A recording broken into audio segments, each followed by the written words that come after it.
Hello, I'm Citrus, and you're looking at the super high complete model progressive Char's Zaku 2. This is the second release in the line, the first being of course the RX-78-2 Gundam. Unfortunately, I don't have another 1/144 scale Zaku for the comparison, but as you can see these two are sized pretty similarly and look pretty good next to each other. Now the Zaku has the same gimmick as the RX-78, which is the open hatch gimmick, but as you can clearly see, the process is much more involved this time. Instead of having any panels to flip open, you just simply remove them from the body instead, revealing some nice gold detail on the legs, backpack, and on the thighs. I left the arm off here so you can see the detail on the side of the chest. Looking at the cockpit, you can open the entire plate, or just open the side to reveal the seat. Inside the shoulder, the instructions tell you to put in a piece of cable along the inside that runs into the chest. Looks pretty good. And the same down in the legs, although this one is much trickier to place correctly because the cable has to clear all the holes for the armor to go back on. Here's the mono eye gimmick.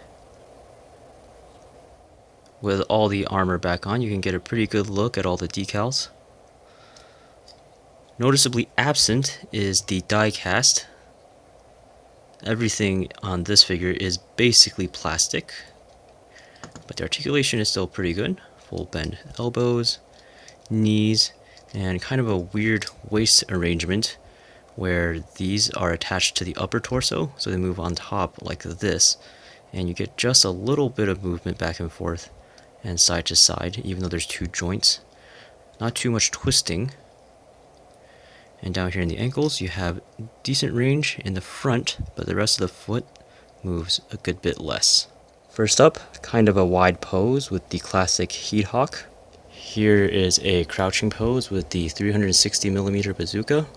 Here's an aerial pose with the Zaku machine gun. If you have the patience to cut and arrange the extra cables that come with this figure, you can accomplish this sort of display, which honestly looks a lot cooler than I expected.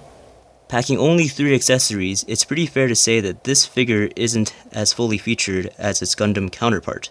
However, the foregoing of opening panels for removable armor does result in a more solid figure overall. Unfortunately, Bandai decided to charge the same for this figure as it did for the RX-78, and that's 6,800 yen, which, with even fewer accessories, makes it somehow an even worse value proposition. On the bright side, because this figure did get a re-release back in 2011, stock of it is plenty available on the second-hand market. That means you can probably pick up one of these for about 70-ish shipped new, or 60-ish used. All things considered, although I can't say this is the best Zaku action figure in this scale, it's definitely not a bad choice, especially if you're not a fan of the Robot Damashi releases or the old Xenography figures. At any rate, this will feel more premium than either of those. Given that this is a finished, basically more durable version of the real grade, for some collectors this may actually be worth hunting down. If you'd like to pick one up for yourself, check out the link in the description below. I got mine from Amazon, and it arrived pretty quickly even though it shipped from Japan.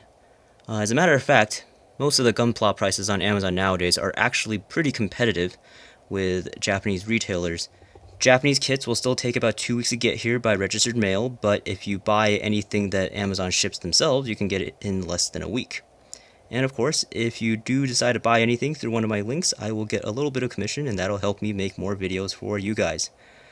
So that's all for this review. Thank you all for watching, and I'll see you guys next time.